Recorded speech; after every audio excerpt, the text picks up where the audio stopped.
Testing, testing, 1, 2, 3, testing, testing, you and me, follow me down to the path where, uh, I'm never going to have a rapping career, am I? Hey guys, what's up? It's JB Illusion, and I'm guessing I'm attempting to do a podcast all by myself. This is probably going to be a terrible, terrible, terrible thing. But, if you like it, hey, maybe I'll do it again. Of course, I'm already forgetting things. The first subject I actually want to cover is what's been going on with Kotaku.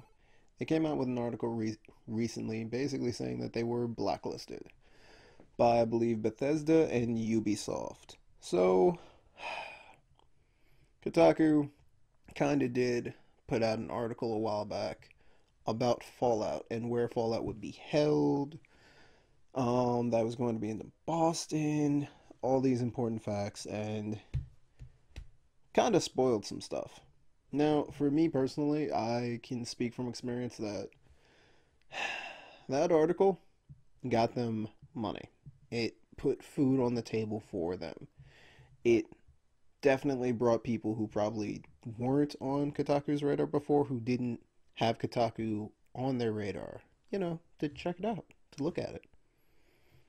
To go like, oh, this is kind of a cool site. Let me just click on some more articles. I could probably say that because one of the most watched videos on my channel right now is Nikali. What I thought about Nikali. You see, it's really, really well liked. Probably because Max was at EVO. A bunch of other people were at EVO. And he got released at EVO, and I just hit record and did my video in the next 20 minutes and it was out. Of course, when the internet was like, oh my god, who's Nikali? Look at him. Where's he from? Oh, he's from New Zealand? Oh my god. Does he have dreads? he changed his hair. What did he do? Oh my god. Wait. What is his power? And I theorized that it was some form of Satsui no Hado, which guess what? It is. Ha! I actually, predicted something. I'm dope like that. I got skills. Anyhow, it definitely brought them a good deal of people checking them out. But should you be blacklisted for releasing information that you never signed any type of waiver to withhold? No, not really. I mean, if you're dumb enough to tell somebody who's a part of some type of journalism, hey, you know that big thing that's coming up recently? That's we've kind of teased about? Well, guess what? It's real. And it's coming out soon. It's gonna be in Boston. Yeah. There's gonna be Mirelurks everywhere, sea crabs. No. Can't be doing that. And, I kind of felt there was a similar situation a little while ago where, Street Fighter V is coming out. At the time of this recording, Street Fighter V is, oh my god, just like 3 months away. And the thing about it was the character Laura, who's from Brazil, who got like a really, really big buzz before, she was even released. We were like, oh my god, who's coming up next? What's going to be in the Brazil game show? That's where they're going to release the character. So, oh my god, the character has to be from Brazil, right? Is it going to be Sean? It would be awesome if it was Sean. Is this before Sean tried to start copying Ken and he didn't suck? Or is it going to be the old man Oro, who's like at the same level as Goken and Akuma? Like, what's going to happen? Is it going to be Blanca? Is Blanca coming back? And then Ono released a picture of Ryu getting hit with something like electricity, and everyone was like, oh my god, don't tell me it's Blanca. No, I can't deal with the Blanca balls anymore. Stop it. And 3 weeks before Tokyo Game Show, the Laura trailer came out, and I sat there. I watched the trailer a couple times. I wanted to hit record, but I just didn't. I said, you know what, I'm going to wait until Capcom releases their official thing, and then I'll take it from them. And I just felt sad for Ono. because I knew this was like a big thing for Capcom. They released Rashid in a gaming convention, I believe, in North Africa. Yeah, I'm forgetting the exact position, but they released it there, and people loved it. I personally like Rashid. I like the Scouter. I'm still trying to figure out what's up with that, but it does hurt the publisher, I feel.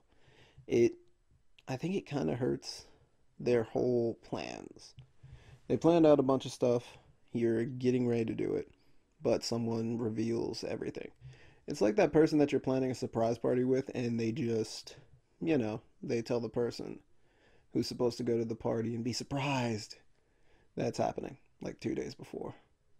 Or are they still going to go to the party and they're probably still going to enjoy it? Yeah, but the point of the surprise party's kind of been ruined there. I know Kotaku's done like other stuff that probably, seemed a little slightly aggressive to some people that they were interviewing. And, you know, that's kind of how they are. That's how they brand themselves. That's how they get their viewers. And I really can't fault them for, Ubisoft and Bethesda for blacklisting them. Because I can understand not wanting to talk to somebody. I can completely understand that. But then there's also the fact that it sucks to be blacklisted. I kind of was a little while ago for something. I'm not going to say back in my wild college years, but let's just say, yeah, some stuff happened. Somebody didn't like me. That opinion passed to some other people, and I kind of got like shut out of something I really wanted to do. But hey, either you bang on the door until you get back in, or you kind of give up, move on, and do something else. It still sucks though. Well, what's basically going to happen is Kotaku's, I guess, just going to have to figure out another way. You could still, you don't need a review copy to review a game. It's just that you need that to get the day one clicks, to get the hype, to get all the things leading up to that being reviewed or that big game release. But I really don't know what to say. I just know that by them getting blacklisted, it's kind of like, or supposedly being blacklisted, it's kind of like, well, that sucks. I don't really like Kotaku, really. I don't go to their site, but it's kind of like, oh man, somebody's kind of been shot down a little bit. Was it warranted? Maybe. Did Bethesda and Ubisoft probably, because of prior experience, not really want to talk to them? Yeah, I can believe it. But at the end of the day, it's business. And business is actually very scary. Which leads to my next subject. Oh, alright. Here's my Fallout 4 review that I never got a hand in completing or doing. Let's be real. Normally Bethesda games sometimes are slightly, well, crazy stuff can happen, which is part of the fun. But here's the thing. This game, Fallout 4, good game. It's not terrible. It's not the greatest thing I've ever played in my life ever, but it's pretty good. I want to say that they've improved a lot on Fallout 4. They made the gunplay so much more exciting, so much more entertaining. Oh my god, my enemies are like going for cover now. Oh my god, they're throwing grenades. Ah! What are they gonna do? Wait, there are suicide mutants now? No, get away from me. Wait, is that a radiation gun? They did a lot of cool stuff there. But there's also some stuff that I felt really hampered your experience. For instance, basically this is Fallout Mass Effect Edition. With the dialogue wheel that they have now, it's kind of, I want to say, it restricts you. Before you had like 7 or 8 options, well, depending on what you were doing. Maybe it was a mission or quest where you could choose a couple different answers. They gave you everything. Now it's kind of, I want to say, like Spark Notes a little bit.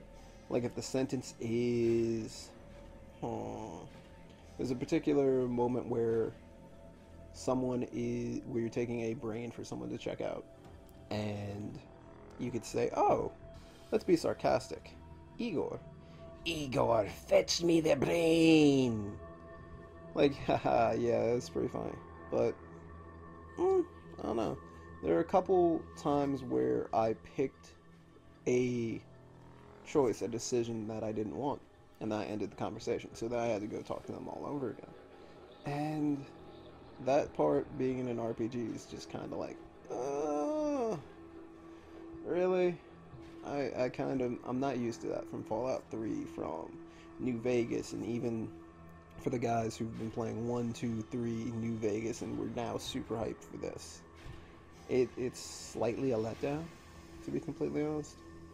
There's a couple other things. There's boss enemies now that you might probably not want to take on unless you're super geared out or unless you want to use the power armor.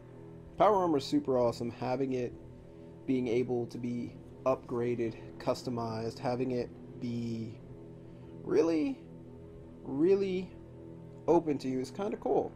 And because of the background that they have for your character, it makes sense that they would kind of know how to use it, unless you're playing someone who may or may not have had a PhD in law. So that was kind of weird. I'm not going to spoil which character does, but you'll probably be able to guess from the introduction of Fallout 4. Well, I really don't mind that. I kind of feel like I wish I had worked for the power armor, or I could build a character that may not ever use the power armor, ever. But the temptation's usually just a little too much, and you gotta break it out for certain special occasions, like bosses. Bosses are interesting, they're tough, super, super scary. There are legendary, like, raiders and legendary rad roaches and death claws and other things that you can find and fight, and you get nice loot, which is really interesting, but there's kind of the whole thing where they just mutate at random and they get all their health back. God, I've been killed by that so many times, it's not even funny. But outside of that, just the story and the RPG elements seem just a lot weaker. And if you don't really like that aspect of Fallout, if you were not really that big of a fan of it, then hey, it's great for you. This definitely opened Fallout up to a wider audience. You see, not everybody's like me where they like reading, like, I want to say 900 lines of dialogue in the first, like, 30, 40 minutes. Oh my god, I love dialogue. But that's kind of where we came into this. It's been opened up to a wider audience, and certain things that have made it a niche game for a lot of people who are just like, yeah, I'm just gonna go create this character. They're going to be crazy. They're going to be a former raider. They're going to be like all in on explosives and repair, and we're going to go crazy in the wasteland. You kind of can't really do that. To an extent, you can create a character like that, but your backstory is always going to be, you gotta find your kid Sean. But to a lot of people, that's still a very, very awesome objective. They're completely fine with it. You can't really be evil. You can be kind of a jerk, like in Mass Effect. And it's just slightly disappointing for me. Like, I still enjoyed it. I've still played a ton of it. I've streamed a ton of it, but it's kind of been meh. You know, it's been alright. Eventually there's going to be some crazy mods for it, and I'll just go insane with that. But for right now, it's been an alright experience. Now, there's another problem that I want to talk about with this game. The resolutions. A little while ago, I do believe they added more for borderless windowed mode, or just windowed mode in general, but they're still not like the full spectrum of options that you would have expected. And because of that, there were people who bought this game day one and weren't able to play it, or they had to do what I had to do. My computer monitor is like a really weird resolution. It's like 1537 by 1080. Something crazy like that. Anyhow, I had to hook it up to a separate like TV, just HDMI, and it worked fine, but there was still a lot of frustration that I had to do that in order to play a game. Now, I'm crazy. I love old games. I used to like go try to get DOS games to work on a new computer, and it's super, super difficult, but I always was just like, yeah, I got it to work. I really feel that in 2015 you shouldn't have to go, yeah, I got it to work for a game that you just bought in 2015. You know what I mean? I had to go through loops to get Vampire the Masquerade to work on my computer, but that thing is ridiculously old. Or at least by today's standards, it's pretty old. Not ancient. We ain't we are not the most ancient games. We're not DOS games, but pretty old games, you know? And this is the thing. It seems that, or at least the trend for me is that a lot of games are becoming more open to a large majority of people. They're taking out some parts and just making it easier. They're streamlining it for more people to enjoy everywhere. And, you know, I'm sure that's fine. But I would like to see if anyone comments on this. There is this, like, strange market. There's the AAA games that get the biggest PR, they get marketing. Fallout was on, what was it, Conan O'Brien? They were just going crazy with everything. But, on the other hand, there are games like Wasteland 2, Pillars of Eternity, Shadowrun, just the Shadowrun Returns series in general, that apply to a niche audience, and apparently have done fine. Shovel Knight was another game that was retro, but still new, and I think it sold a lot of copies. People really liked it. So, is this good? Do people like it? Personally, for me, I gotta admit, I kinda enjoy it. I mean, Fallout 4 kinda did make me sad. I was just like, oh man. But, you know, it's still enjoyable to get lost in the wasteland. However, when it comes to, say, the Shadowrun Return series, I can tell you right now. Hold on, let's take a look at this really quick. Alright, let's check this out. Let's find out how many hours I've spent on Shadowrun. Let me see here. Shadowrun Hong Kong. I've spent 87 hours. On the first Shadowrun Returns, I've spent 361 hours. And on Dragonfall, I've spent 93 hours. I've spent, I don't know how many months. Maybe somebody could tally that up for me. In the Shadowrun world. Playing the game over and over again with just different characters, playing some of the story missions other people who really enjoyed the game made, and it was super amazing. And it's kind of crazy. There's still a community of people who super love these games, and the next thing that this studio brings out, I'm sure everyone is going to like super enjoy. They have their own group of people who enjoy this niche game.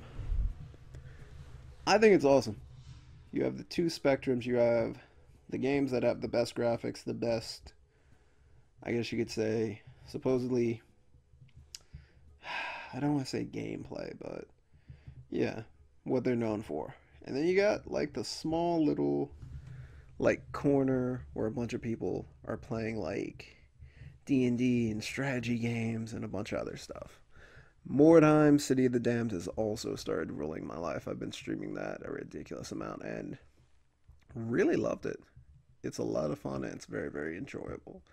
Except for the fact that I've noticed that there are also a lot of people who are trying to get into the niche game that it is. And they like it, but they're not really succeeding. Which also brings up the question, are the games too niche for people who may like the AAA games, and then they go over and they're completely lost? I think that's probably a topic for another point in time. Not since the horrors of the Black Plague has our land seen such despair. Almost 2 millennia after Sigmar founded the Empire, the realm is fractured and broken. 3 rival factions claim the Imperial crown: Marienburg, Middenheim, and Reichland. Blur of power brings the armies of men against one another in a seemingly endless tide of battle.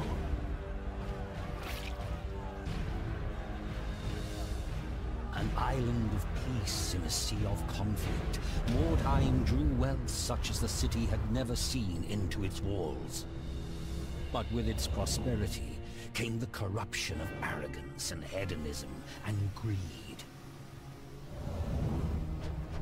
The gods could not long abide the outrages of Mordheim's populace. In the heavens, an ill star appeared. A great twin-tailed comet that some priests warned was nothing less than the hammer of Sigmar. They preached tidings of doom and repentance, but their sermons were ignored. An attitude of rebellious revelry gripped the city as the comet grew ever nearer. The grand festival to celebrate the turn of the year was a mockery of the apocalyptic prophecies. It was then that the hammer fell.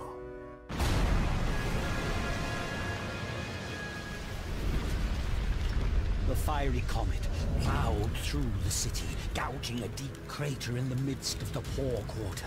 The wondrous palace of Count Steinhard was broken, the grand amphitheater shattered, the vast great library blighted by a pall of ash. Fire and smoke decimated the populace, but worse awaited the survivors. A malignant corruption that brought with it mutation and madness, the vile taint of chaos.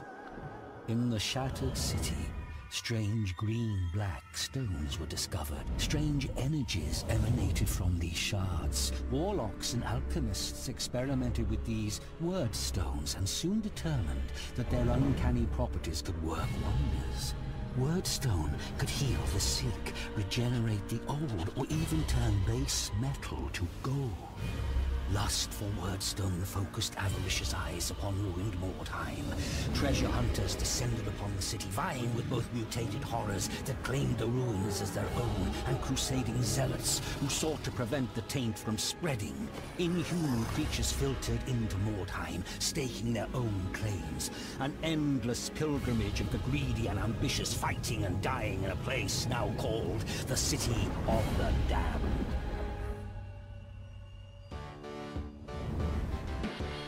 Now, I have to get on my Street Fighter soapbox. Okay, I have to get on my Street Fighter soapbox. So, at the time of this, DreamHack finished off today, and oh my god, Gen won. Gen is one of the best Street Fighter players in the world. He's won EVO with Gen. He's awesome. He showed the world how broken Gen could be. It's amazing. But on the other hand, he kind of had this very, very interesting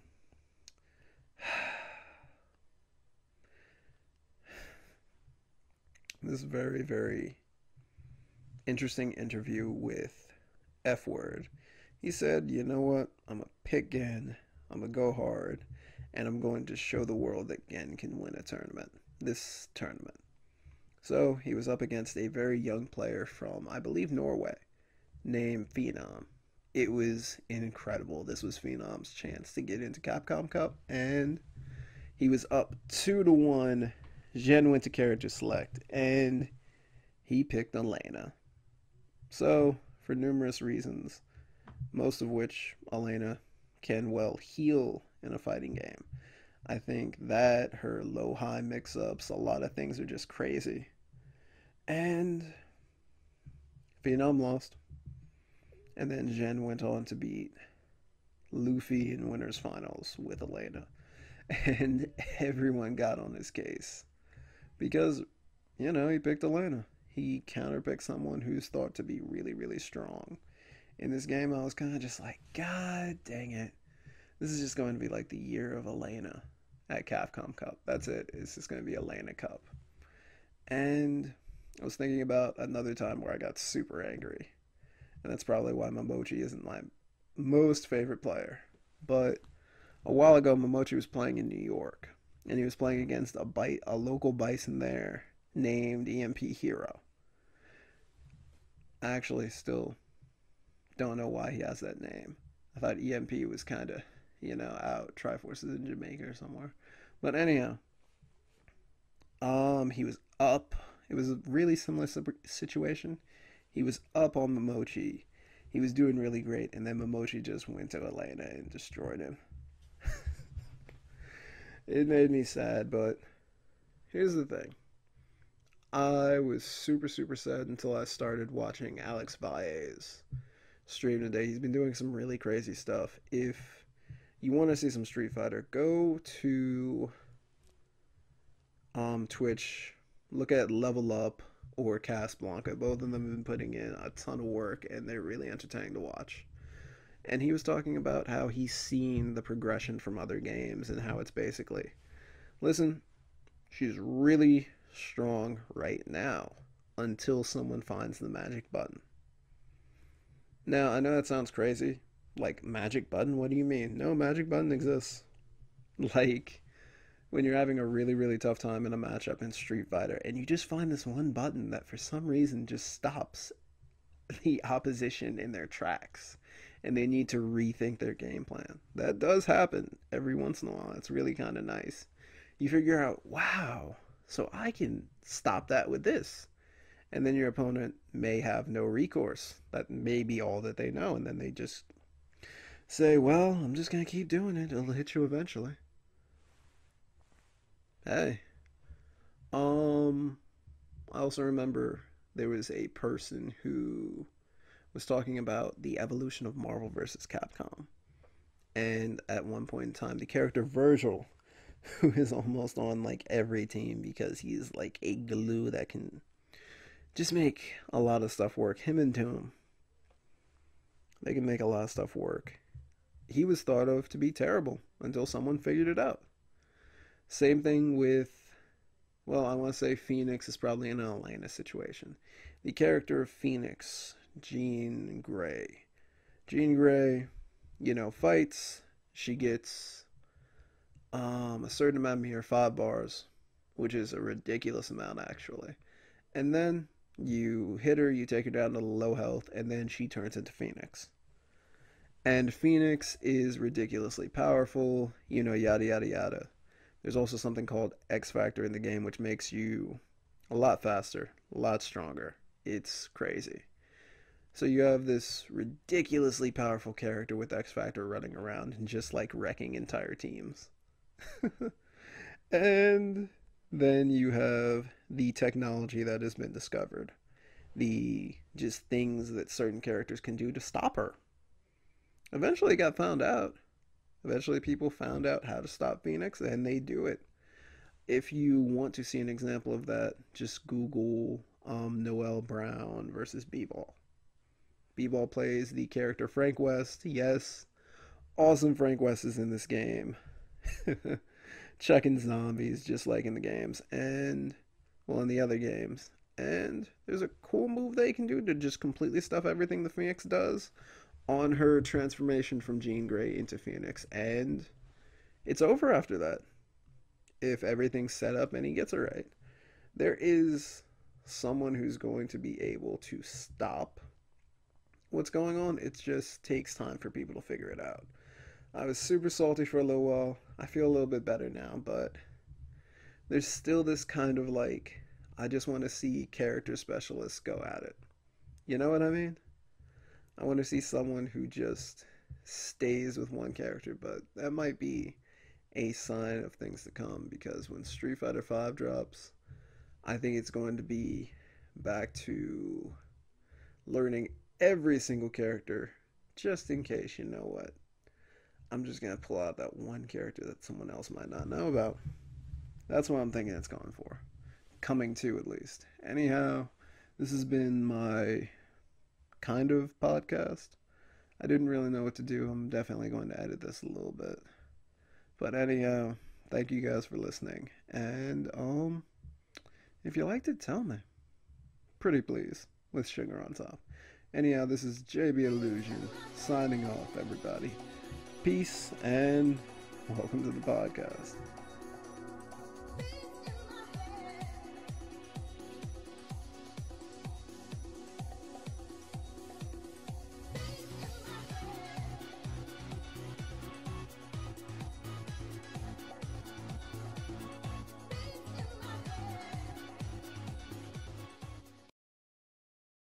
Hey John, how are you? I'm doing good.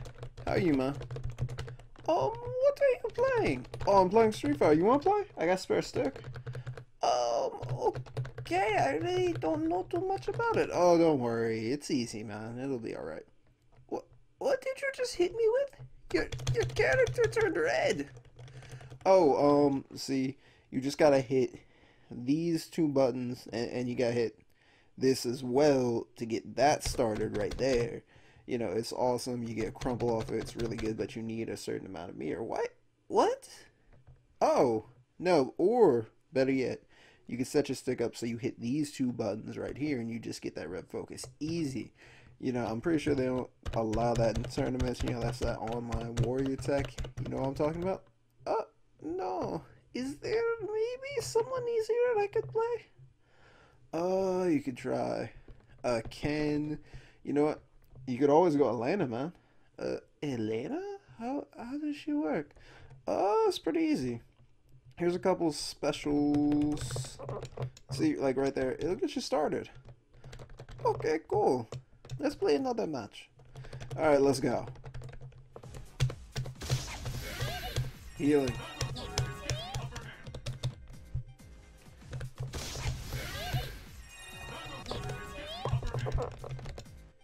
Hey, this is actually pretty fun. I really like this character.